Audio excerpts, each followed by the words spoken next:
السلام عليكم. مرحبا بكم وليلة سعيدة. المهم غنديكم في هذه الجولة الليلية باش نناقشوا شي حوايج اللي كيهموا الأغلبية ديال الناس اللي في اليوتيوب، اللي مبتدئين.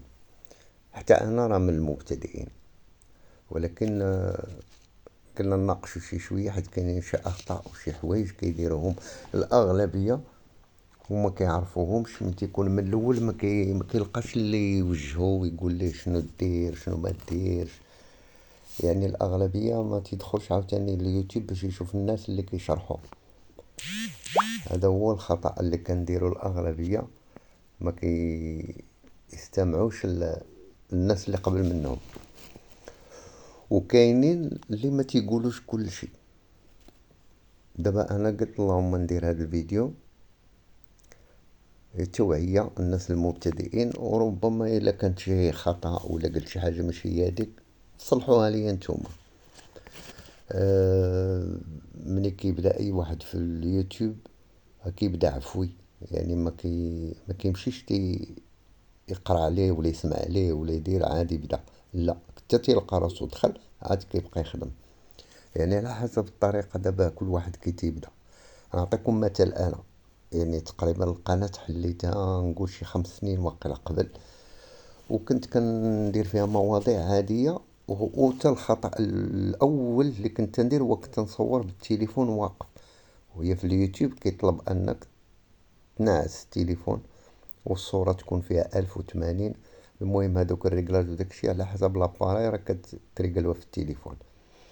وإلا كنتي كتخدم بشي تطبيق اللي كتقاد به التليفونات راه منين تيبغي يخرج لك الفيديو منين كتسالي وكدير فيه داكشي اللي بغيتي، هو تيقول لك ها شنو الميزة اللي كيقبل اليوتيوب في التصويرة، كيعطيك دوك 1080 30. المهم هاد المسائل راه تعرفوها، ولكن إلا صورتي بالتليفون عادي من الأحسن يكون ناعس. أنا أول خطأ وقت نصور به واقف واخا فيديو طويل.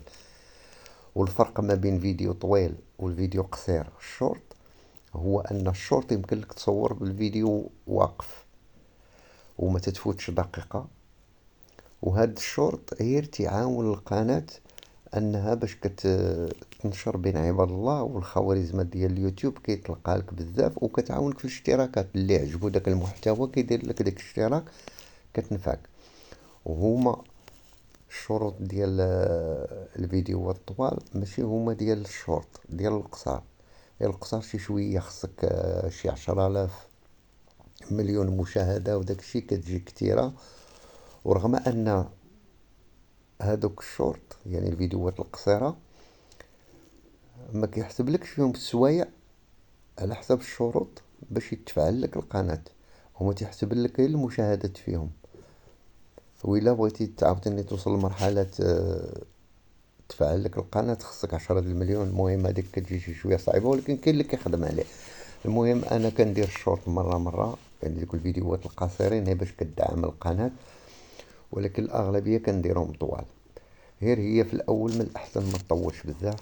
بحال دابا هذا فيه 9 دقايق 8 هذا 10 هذا ماشي مشكل واخا تطول. المهم يكون شي محتوى اللي يقدروا الناس انه يبقاو يشوفوا الفيديو باش انك تكسب بزاف ديال السوايع.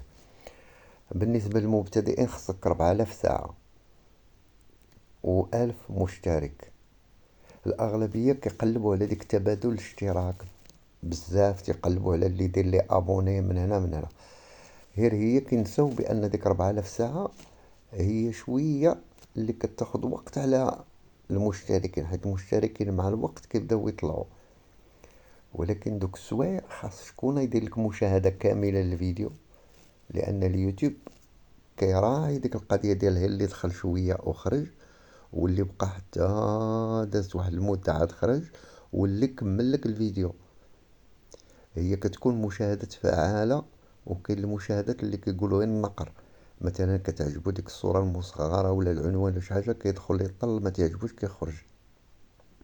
هذيك ماشي في صالحك اصلا، لانه بحال اليوتيوب تيقول انا ما عجبهمش الفيديو ديالك.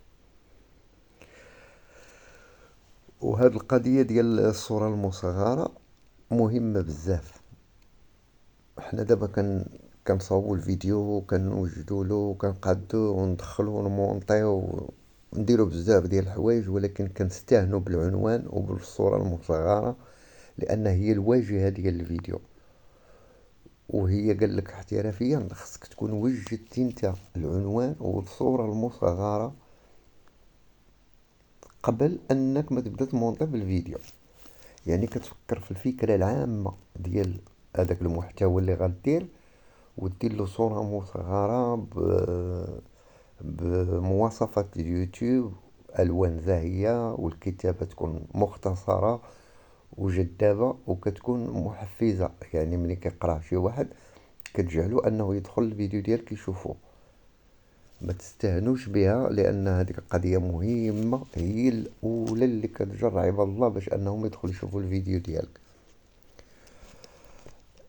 ثانيا العنوان، وواحد الطريقة دابا ولات تسهلات فيها الامور هي ديال كيستعن بالجي بي تي، كيستعن بجيميني. يعني هادو سهلوا المأمورية. يمكن لك انك دير الفيديو وتكتب ليه المحتوى ديالو ولا علاش كيهضر ولا العنوان اللي انت بغيتي دير، وكتحطو له وهو تيعطيك اقتراحات بزاف. تيقول لك ها شنو كاين وشنو كاين وشنو كاين، انا نعطيك العنوانات. هاد العنوان راه ما غاديش يجر لك الناس. فكرتوني ما حد كنهضر على العنوان، كاينين العناوين اللي كديرهم كيكونوا ساهلين في البحث. بحال دابا دخل شي واحد اليوتيوب كيقلب مثلا على هاد القضيه ديال كيفاش تتعامل مع اليوتيوب او لا كيفاش تجيب مشاركات. يعني داك البحث اللي كيدخل يكتبو في الاول، هذاك اللي كيبحث في اليوتيوب، خاصك انت دير في العنوان شي كلمات محفزة. يعني اللي كتطلع اللي كيطلبوها الناس بزاف. منين انت كديرها في العنوان هو تيكتبها هكا كيطلع الفيديو ديالك انت. علاش؟ حيت هو داكشي اللي كتب هو اللي انت داير. وكتكون عاوتاني في الهاشتاغ وفي لي طاغ، يعني دوك الكلمات اللي كيقلبوا عليهم الناس. مثلا تعليم شي حاجة، انت مثلا كتكتب تعليم مثلا طبخ، سياقة، اي حاجة كتكتبها، هو اليوتيوب كيقترح الفيديو ديالك لهذوك الناس اللي دخلوا كيديروا داك البحث. اذا انت هذيك مهمة في العنوان انه خصو يكون اغلبية تلعب على داك البحث اللي كيكتبوا عباد الله في الاول. المهم ملي انت كتقاد هداك الشيء كله ديال كي قلت لكم الصورة المصغرة والعنوان، كدير عاوتاني الوصف حتى يكون فيه موضوع كيتحدث على الفيديو.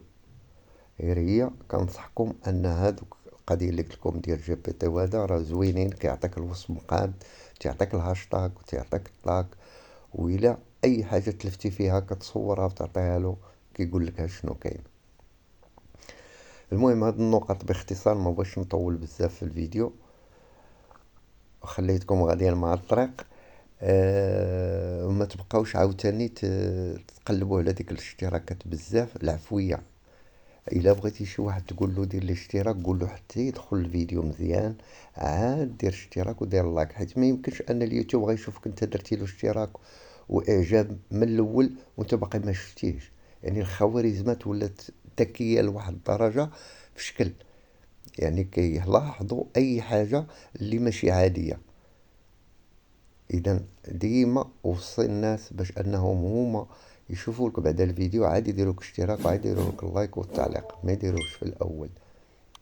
والسلام عليكم.